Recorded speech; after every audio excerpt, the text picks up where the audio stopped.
This is session 5 of this course on making the difficult decision to break up or divorce. In this session, you'll need pen and paper and the journaling exercise you completed in session 2.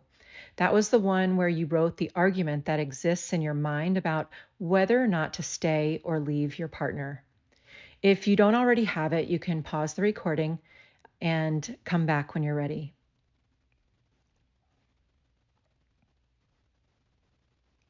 Now that you've practiced some intuitive exercises, you may have a more clear understanding of your thoughts, emotions, and your intentions.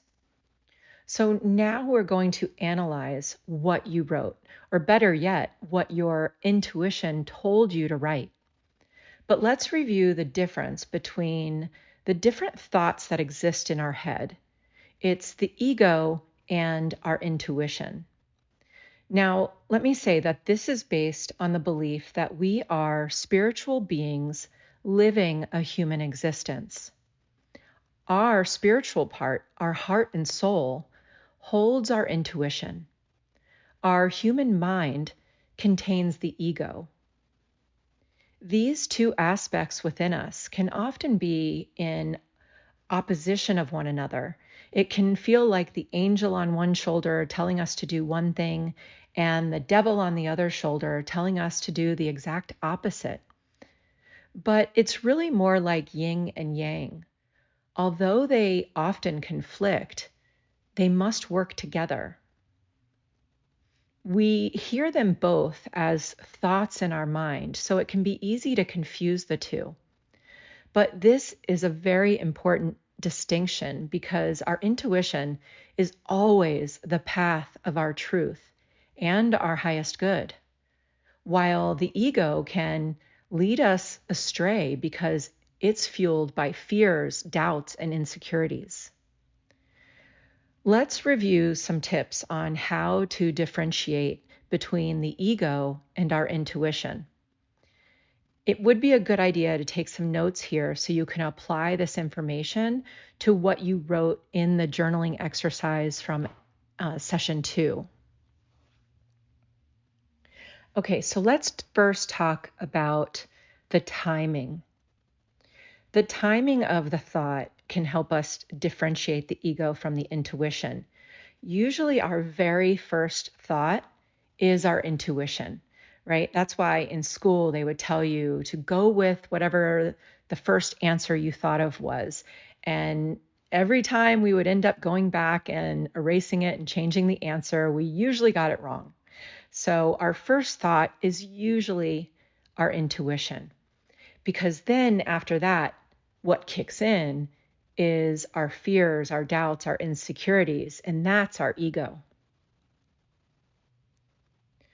So the second way to make this distinction is the tone of the voice per se, the thought in our head. The ego is very loud. It could be very anxious, almost obsessive even. These are where like intrusive thoughts can come from. It could be more overpowering, maybe even aggressive, constant. It tends to live in the extremes. And our intuition is very opposite of that. Our intuition is very gentle and quiet. It speaks maybe once and goes away. And our intuition lives in a place of love, so it doesn't have the need to continually like badger us. So whenever you get that like consistent and more intrusive type thoughts, that's a sign that it's most likely the ego.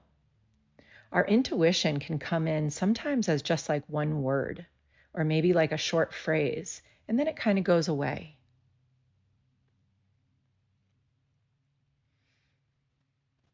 The next thing that can help us differentiate is the content of our thoughts. The ego is very judgmental, right? It overanalyzes. It creates false beliefs. It usually comes from a very negative place. It can make us feel one of the two extremes. It can either make us feel really badly about ourselves and tell us how awful we are or that we're not good enough, or it can make us feel very almost self-righteous and entitled. It usually focuses on external results to feel good. Like if I only had this, then I would be good. And then the intuition is more encouraging. It's more positive.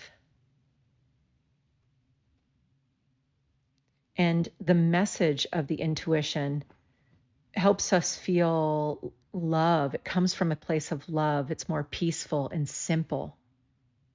So it makes us feel good inside. The ego, the content of the ego, usually causes us discomfort in some way.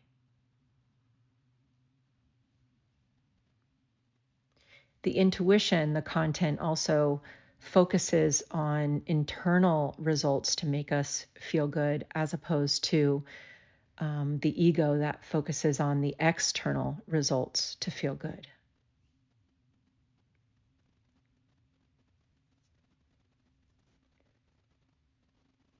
And so it's important when you're analyzing your work, your journaling exercise from session 2, is to look at the words that are actually written and maybe even take a highlighter or underline or circle these words and try to differentiate, because like the positive words are going to be more from your intuition. The negative, the judgmental words, the harsh critical words are going to be the ego, right?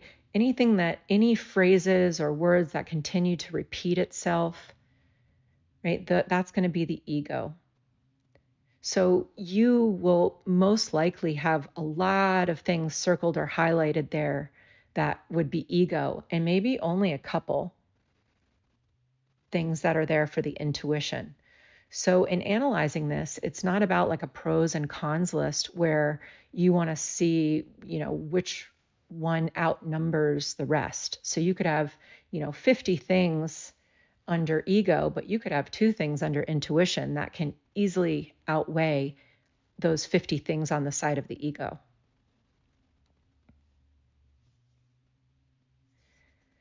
Then there's kind of like the weight of what is happening that can help us differentiate. The ego feels very heavy. It's very uncomfortable, right? It can bring up these sort of very uncomfortable emotions like anger, sadness, regret, betrayal, guilt, things like that are just they feel very uncomfortable. They can make us feel badly. They make us feel trapped or vulnerable. The intuition, it feels very light, free, happy, peaceful. But remember, when we're feeling that intuition, remember when we said the timing of it? So that can be the first thought, and we feel that freedom. But then what normally happens? That fear kicks in very quickly because the ego fears change. Even if it's a good change overall for us, it fears change no matter what it is. Just change itself, it fears. So that ego can kick in right after we feel that light, free, peaceful, happy feeling. And then it makes us go, oh, wait, no, we can't do that. That's different. We would have to change our lives that way, and that's very scary.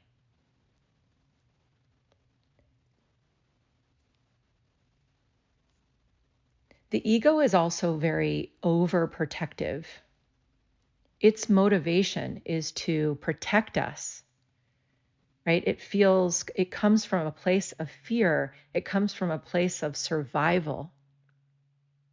It believes that we have to fight for survival, that there are not enough resources, that there is not enough to go around, and that it becomes very overprotective of us.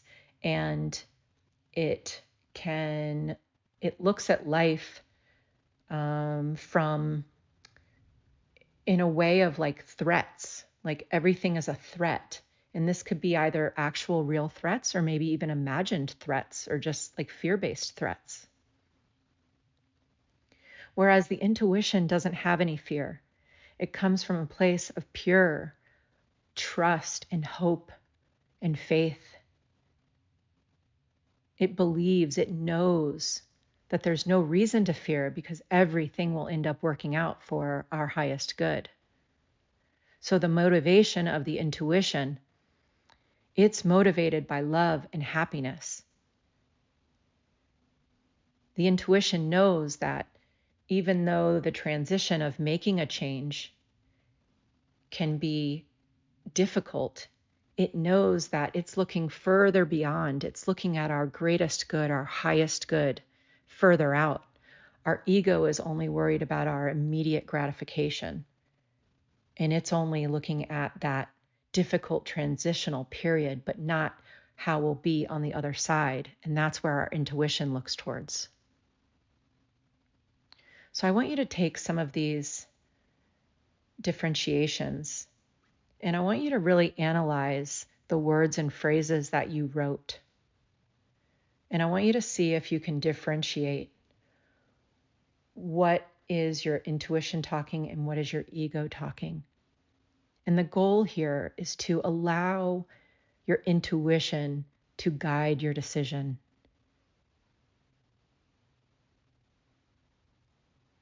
So for the last session, the next session, which will be session 6, I'll be guiding you through a journey to your unconscious mind. We want to quiet the conscious mind and really tap into your intuition even deeper than we have in the previous exercises. And we want to receive some guidance on this decision, even more guidance. So before you begin session 6, be sure to find a quiet, comfortable place and feel free to even set up your environment with a candle or incense, essential oils, pillows, a blanket, whatever works best for you to connect, because that's going to be the goal of this final session, is to connect. All right, go ahead and start your therapy homework, analyzing all the words and phrases of your journaling exercise. And you may even want to journal after you do that to kind of process any revelations that came up for you while doing this. Good luck. This is the end of session 5.